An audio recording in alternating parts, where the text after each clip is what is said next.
اور خداوند کا کلام دو دھاری تلوار سے زیادہ تیز اور بند گودے سے گزر جاتا ہے اور ہمیں بیٹھ جائے آتا ہے. ہمارے درمیان خدا کے خادم پاسٹر عبدالرجیب جو کہ یونائٹڈ میتھڈسٹ کے ڈیئس ہیں وہ ہمیں تلاوت میں رہنمائی کریں گے. آج کا جو کلام ہے اس کے حوالے سے تنسلیکیوں کے نام پالوس رسول کا دوسرا خط. کون سا؟ تنسلیکیوں کے نام پالوس رسول کا دوسرا خط، اور اس کا پہلا باب اور اس کی تیسری آیت سے. اور یہ وہ آیت ہے جس میں ہمیں ابھی بھی فیوچر کے دو کام کرنا باقی ہیں. پہلا ہے مسیح کی آمدن ثانی. کیا؟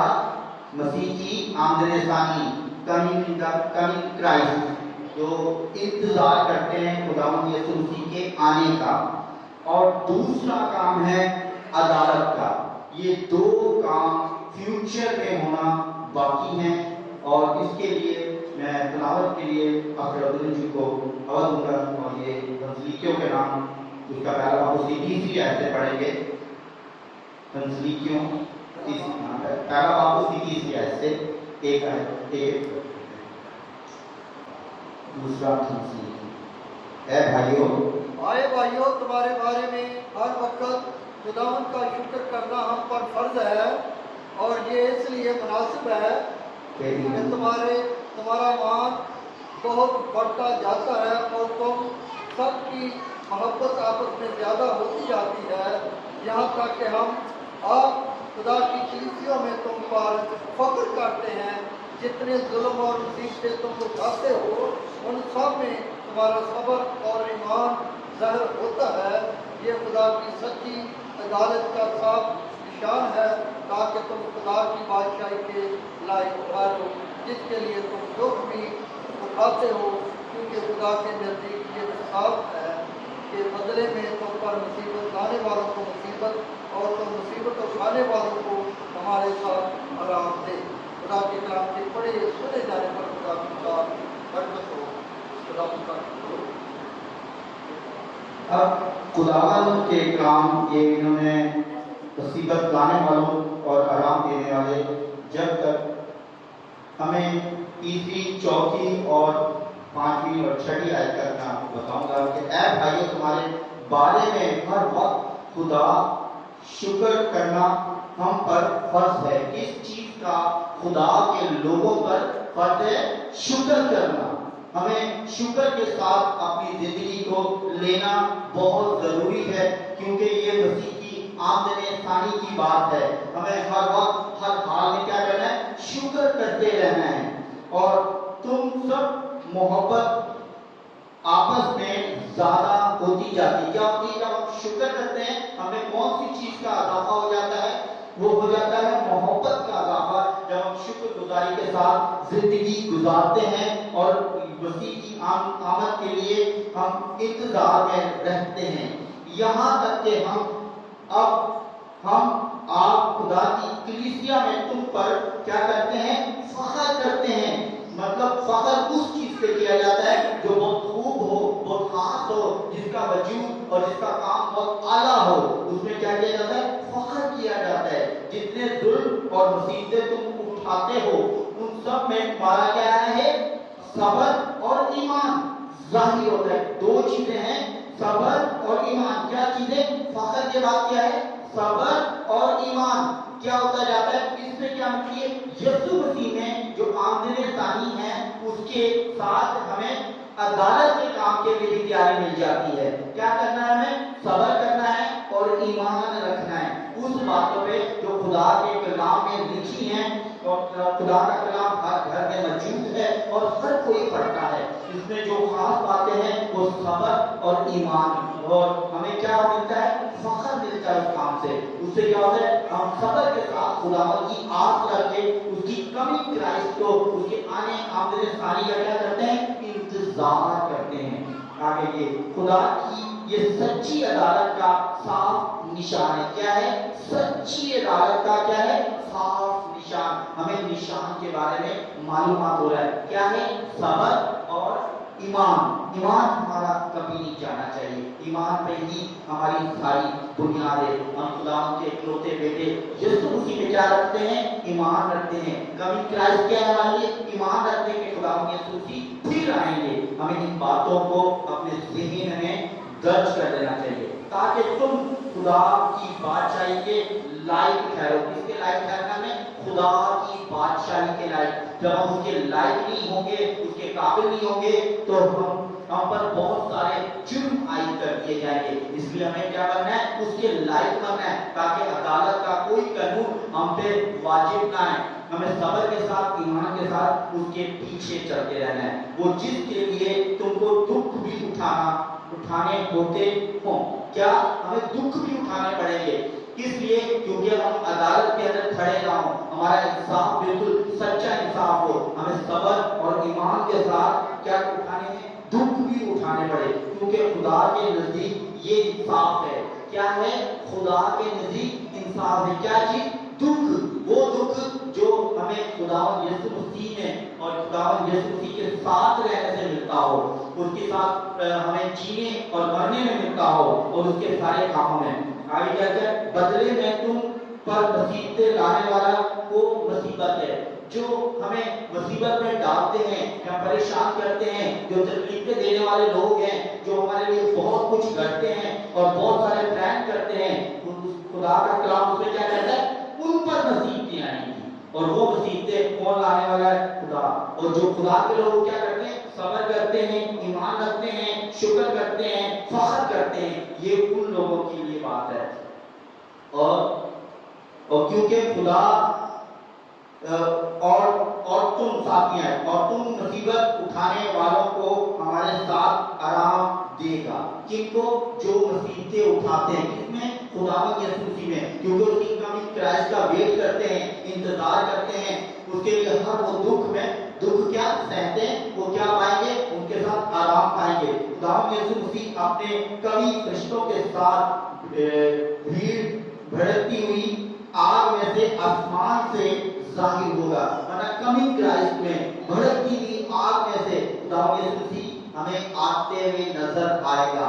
आग की मानव मौत, ऐसा शौर्य, ऐसी तलवार, ऐसा जोर, ऐसी उसमें कुदरत, ऐसी हशमत, ऐसी रोशनी, ऐसा सबर जिसको हम बर्दाश्त नहीं कर सकते, मगर वो खुदावंद हमें आते हुए नजर आएगा। किस बात से? जब हमें उसका फख्र होगा, हमें उसका ईमान होगा, हमें उसका सबर होगा।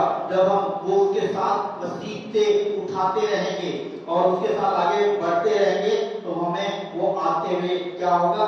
जाहिर होगा। ये फ्यूचर की बात है।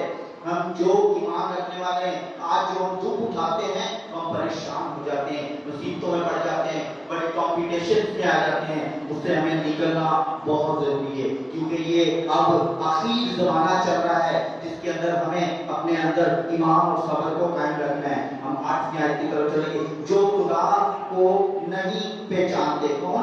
जो खुदा को नहीं पहचानते और हमारे खुदावंद यीशु मसीह की खुशखबरी को नहीं मानते, उनसे बदला लेगा। जो उसकी खुशखबरी को नहीं पहचानते, उसके खुदावंद यीशु मसीह को नहीं पहचानते, उनसे क्या करेगा? खुदा बदला लेगा। खुदा जो कलाम में कहता है वो करता है, और वैसे ही वो करता है जो इस कलाम में लिखा है। और इसके मुताबिक हमें क्या? जो उसे नहीं मानते, जो नहीं पहचानते, जो उसके पीछे नहीं जाते, उनसे क्या लेगा? बदला लेगा। और 9वीं आयत में वो खुदावंद के चेहरा और उसकी कुदरत के जलाल से दूर होकर बदी की हलाकत की सजा पाएंगे। किसकी? बदी की अबदी हलाकत की सजा है। बदी अबदी हलाकत की सजा पाएंगे।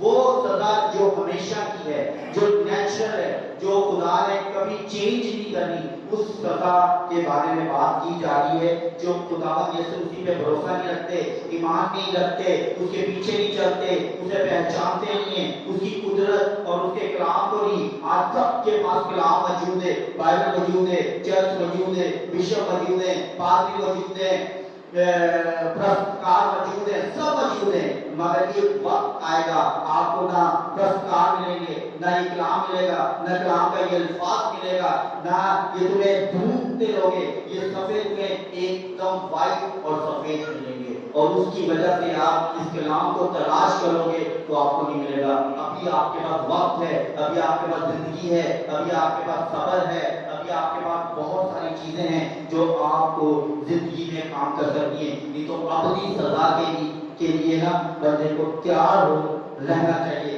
जो कि हमें नहीं होना चाहिए। हमें खुदावंद यीशु मसीह को फॉलो करना चाहिए, उसकी आमद निशानी के लिए, उस अदालत के लिए जो कि उसने अपने लोगों और अपने लोगों चुनिंदों के लिए और उनको बचाने के लिए उसने कमी कार्य करनी है। और वो दसियां हैं, और ये उस दिन होगा जब वो अपने मुकद्दसों में जला पाने और सब ईमान लाने वालों के सबब से ताज्जुब किया कि भाई सुनने के लिए आएगा, क्योंकि हमारी गवाही पर ईमान लाए। मतलब वो गवाही जो खुदा के खामों से है, जो खुशखबरी खुदा की उन मुकद्दसों से मिलती है। क्या? ईमान लाने से। ईमान हमारे लिए बहुत मजबूत और बहुत स्ट्रॉन्ग होना चाहिए, जिसकी वजह से कि आपका ईमान मजबूत है तो आप जो पहाड़ को भी कहोगे जब समुद्र में लग जा तो वो लग जाता है, क्या कहेगा? वो आपका काम मानेगा। आप मुर्दे को यीशु के नाम से जिंदा होगा तो वो जिंदा हो जाएगा। ईमान यहाँ तक मजबूत होना चाहिए आपका, क्योंकि कमिंग क्राइस्ट पर, उसके मसीह की आमदनी सानी पर भी लोगों का ऐसा ही ईमान होना चाहिए, और उस अदालत की कानून के लिए, उसकी सजाओं के लिए, उसकी वजूदगी के लिए भी ऐसा ही होना चाहिए। हम ध्यान में आते चलेंगे। इसी वास्ते हम तुम्हारे लिए हर वक्त दुआ भी करते रहते हैं। कौन करते हैं दुआ? वो खातूनी, वो लोग, वो जो आपके लिए दिन रात दुआओं में बैठे रहते हैं। हाँ, मैं जब दुआ करता हूँ पूरी कलीसिया के लिए, पूरे खादम के लिए, मुल्क पाकिस्तान के लिए, इंटरनेशनल जितने भी खादम हैं, जितनी भी कलीसिया हैं, उन सब के लिए दुआ करता हूँ, क्योंकि दुआ हमें वाजिब है कि हम हर एक के लिए करें, ताकि हर जिंदगी बचे और सजा से बचे, और अदालत के उस जो सख्त तरीन अदालत है उसके कानून से बचे और उस अपनी सजा में ना जाए। हम हर तरह की नेकी हमारा खुदा तुम्हें से बुलाए हुए के लायक जाने, और नेकी की हर ख्वाहिश और ईमान के हर एक काम की कुदरत से पूरा करे। किससे? ईमान की कुदरत से। जब आपका ईमान होगा खुदा पे, उसके लोगों पर, उसके चुनिंदा लोगों पर, उसके चुने हुए लोगों पर, तो आप उनकी एक भेड़े बन के चलोगी और वफादारी से चलोगे, तो खुदावंद आपकी उन बातों में रहनुमाई और मदद और ख्वाहिशात और ईमान में आपको बहुत मदद मिलेगी, और आपकी हर ख्वाहिश क्या की जाएगी? पूरी की जाएगी। आपको इसके बारे में अपने आप को स्ट्रॉन्ग करना है ईमान के अंदर, क्योंकि मसीह की आमद सानी शुरू हो चुकी है। जब 2000 साल से आज 22 साल गुजर गए हैं, और ये कब क्राइस्ट चल रही है, कब इसका एंड हो जाएगा? 1000 साल का खुदावंद यीशु मसीह का कितना दिन है? खुदा का एक दिन है। 1000 साल का क्या है? एक दिन है खुदावंद यीशु मसीह का और खुदा का। और खुदा बाप बेटा बिल्कुल एक ही है, जो हमारी खिदमत, हमारी मोहब्बत, हमारे प्यार और हमारे लिए काम करते हैं। खुदा ने अपने बेटे को दे के सलीब पर हमारे लिए जान दी, क्या? उससे हम बच सकें, क्योंकि कमिंग क्राइस्ट का पूरा प्रोसेस स्टार्ट हो सके, हमें उस मोहब्बत के साथ बांध सके जो बाप ने अपने बेटे के साथ किया। फिर हमारी मदद के लिए खुदा ने रूल हमारे लिए रखा, ताकि हम उसकी मनादी कर सकें और उसको फॉलो कर सकें, और उसकी मदद के साथ दुनिया भर में मनादी और प्रचार कर सकें। और दुनिया में बहुत सारे खादम, बहुत सारे चुनिंदे लोग उन्होंने चुने हैं, ताकि हम कभी क्राइस्ट और ईमान की और अदालत की और बहुत सारी ऐसी राज जो कलाम में हैं, बात है, जो हम कलीसिया पे क्या कर सके? अयां कर सके, खोल सके, उन्हें बता सके। उसने कोई खास लोगों को नहीं चुना, उसने निकम्मे, हकीम, बेवजूद, जिनमें कुछ नहीं पाया था, ऐसे लोगों को उसने चुना है, इसलिए कि उसकी अदालत का काम, उसके खुदा का जो मंसूबा है अदालत का, कभी क्राइस्ट का, वो पूरा हो सके। ہم باتیں آگے چلیں گے تاکہ ہمارے خداوند یسوع مسیح کے فضل کے موافق ہمارے خداوند یسوع مسیح کا نام تم میں جلال پائے اور تم اس میں کہ اس میں خداوند یسوع مسیح کا جلال ہم میں پایا جائے اور تم میں پایا جائے تاکہ تم اس عدالت میں اس ہمیشہ کی زندگی میں اس کمنگ کرائسٹ میں جو کہ ہمیں آتے ہوئے اس کو دیکھنے والے ہو سکیں اور اس عدالت میں اس کھڑے ہوں اور ہمارے لیے بہت اچھا فیصلہ کیا جائے کہ یہ میرا چنیدہ بچہ تھا، اس نے میرے حکموں پہ عمل کیا، اس نے ایسا کوئی کام نہیں کیا، اس نے ایسی کوئی حرکات نہیں کی، اس لیے میں اسے وہ درجہ، وہ کام، وہ محبت جو اس نے دنیا میں لاکھوں لوگ ہیں، کروڑوں لوگ ہیں جو اس کا اقرار کرتے ہیں، جو اس پہ ایمان لاتے ہیں، جو اس کے پیچھے چلتے ہیں اور اس کی سچی بھیڑ بنتے ہیں اور کبھی بھٹکتے نہیں، تو ان کو خدا اپنی سمجھ لو محبت اور پیار میں باندھے رکھتا ہے۔ وہ اس دنیا میں بھی ان کی بہت ساری مدد کرتا ہے، ان کے کھانے میں، پینے میں، چلنے میں، پھرنے میں، اٹھنے میں، آنے میں، جانے میں۔ ہمیں ہر وقت کیا کرنا ہے؟ اس کا شکر ادا کرنا ہے، صبر کرنا ہے، ایمان میں قائم رہنا ہے اور اس کی فریاد کرانی ہے۔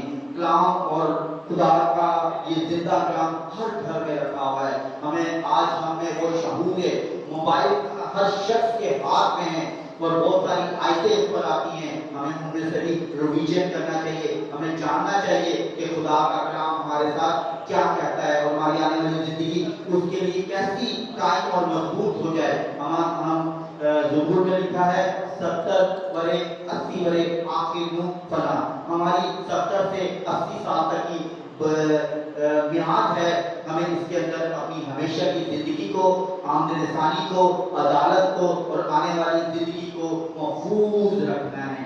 اور اس کے لیے میں آپ کا سب کا شکر گزار ہوں، خدا کی اس آمد رسانی کا وقت شروع ہو گیا ہے اور ہمیں اپنی تیاری بھی شروع کر دینی چاہیے۔ خدا آپ کو برکت دے اس کلام کے سننے اور پڑھنے